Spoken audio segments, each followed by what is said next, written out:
Muito bem, vamos ver hoje mais um vídeo da ditadura à democracia. Hoje é o vídeo 6, que vai tratar do capítulo 4 desse livro aqui, ó, capítulo 4, da democracia, da ditadura à democracia, Gene Sharp.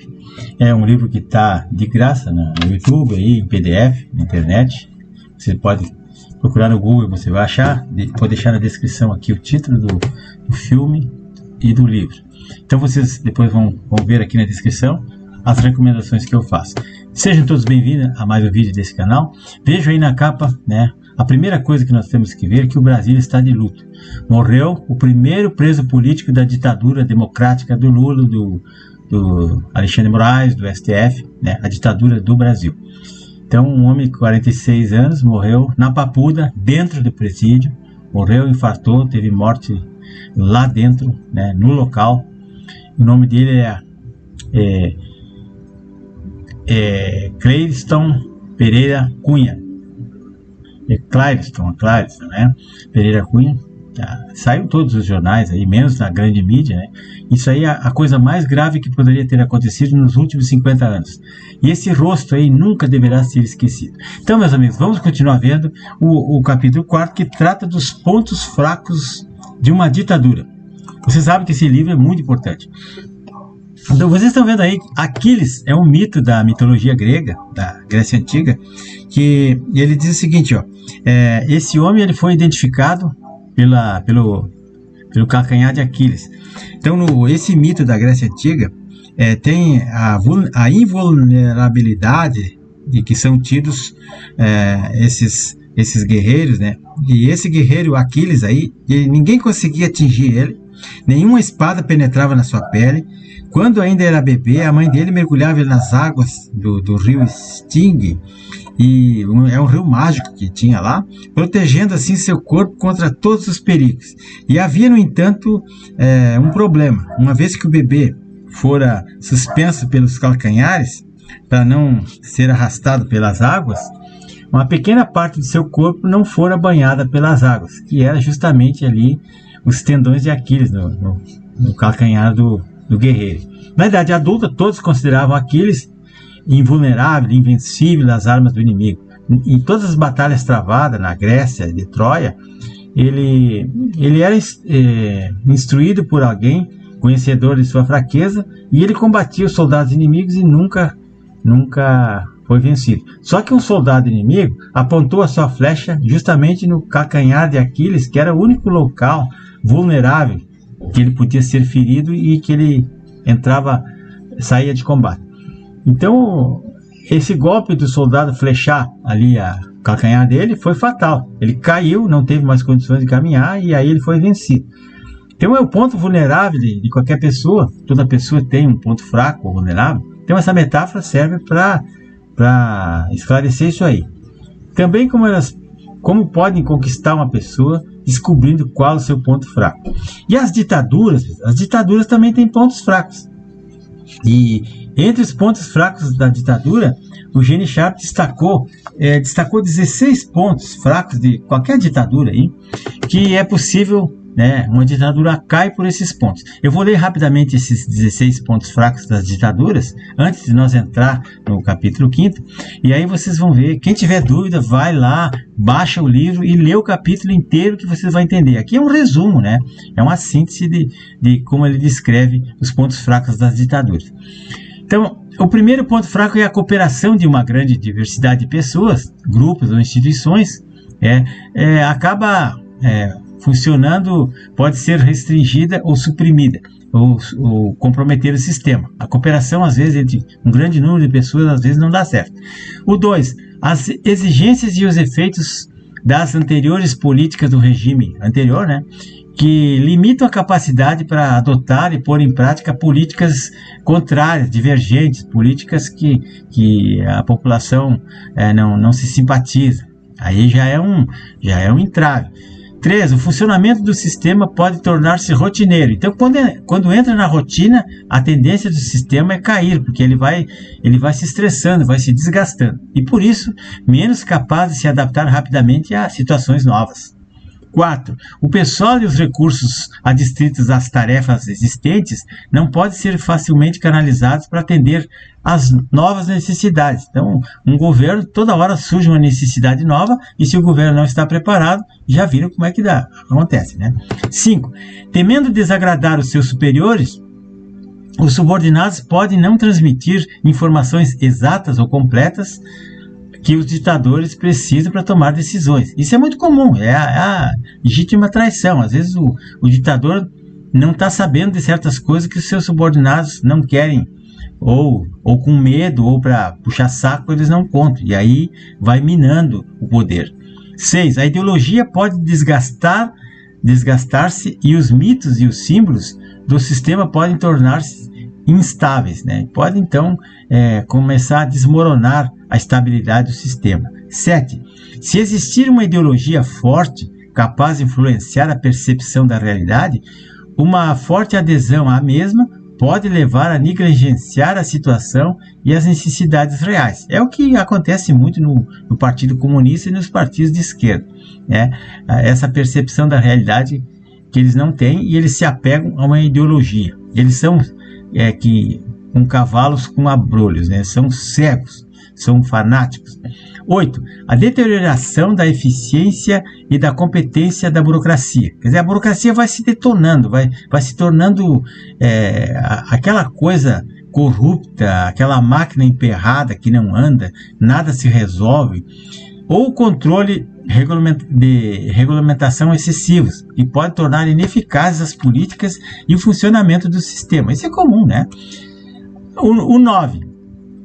Os conflitos institucionais internos, aquelas brigas, as rivalidades, hostilidades pessoais que podem prejudicar o funcionamento da ditadura ou até destruí-la, quando começam as briguinhas internas dos componentes do partido lá, entre eles lá dentro. 10. Os intelectuais e estudantes podem começar a sentir-se descontentes em relação às condições e restrições, opressões, ou doutrinalismo e a repressão. Então, quando a pressão começa a ficar muito grande, os próprios colaboradores, os intelectuais orgânicos, começam a se revoltar contra a ditadura. 11. Com o tempo, a população em geral pode tornar-se apática, né? Ou aquela pessoa que não está nem aí, que faz ouvidos moucos, ou então séptica, ela não acredita mais, descrente, ou até hostil ao regime. Isso aí é um prenúncio de uma queda. 12. As diferenças regionais, de classes culturais ou nacionais, podem exacerbar-se. Então, é o que acontece nos grandes países, né? Existem muitas diferenças regionais. Um estado é bem equilibrado, é forte, o outro é pobre, miserável, o outro não tem emprego, não tem agricultura, não tem água, e assim vai. Isso aí é muito ruim para uma ditadura. Ou todo mundo, como eles querem tornar todo mundo igual, na miséria, ou então aquelas partes que têm muitas diferenças regionais podem se revoltar. 13. A hierarquia do poder de uma ditadura é sempre um pouco instável. Então, muitas vezes, mas é sempre instável, né? Nunca ela é 100% fechada. E os indivíduos não permanecem sempre na mesma posição, podendo subir ou descer de categoria ou ser completamente afastados e substituídos. É o que a gente vê entre eles lá, eles trocam os ministros, trocam os colaboradores, trocam as pessoas de postos, de funções, para tentar estabilizar o regime, mas às vezes isso não funciona. 14. Algumas divisões das forças policiais ou dos militares podem tentar alcançar objetivos próprios, mesmo que isso implique ir contra a verdade dos ditadores instalados e até recorrer a um golpe. Isso aconteceu na Venezuela do Chávez. Houve um golpe militar contra o Chávez. O pessoal se revoltou, mas daí ele cooptou todo mundo e ficou tudo bem, estabilizou.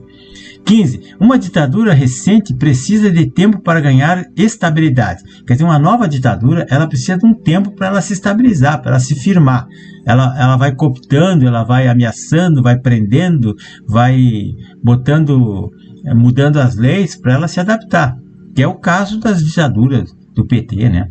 16. Numa ditadura, são tantas as decisões tomadas por um número reduzido de pessoas, ou até muitas vezes as decisões tomadas por uma única pessoa, que é provável que ocorram erros de julgamento e de política e erros de ação.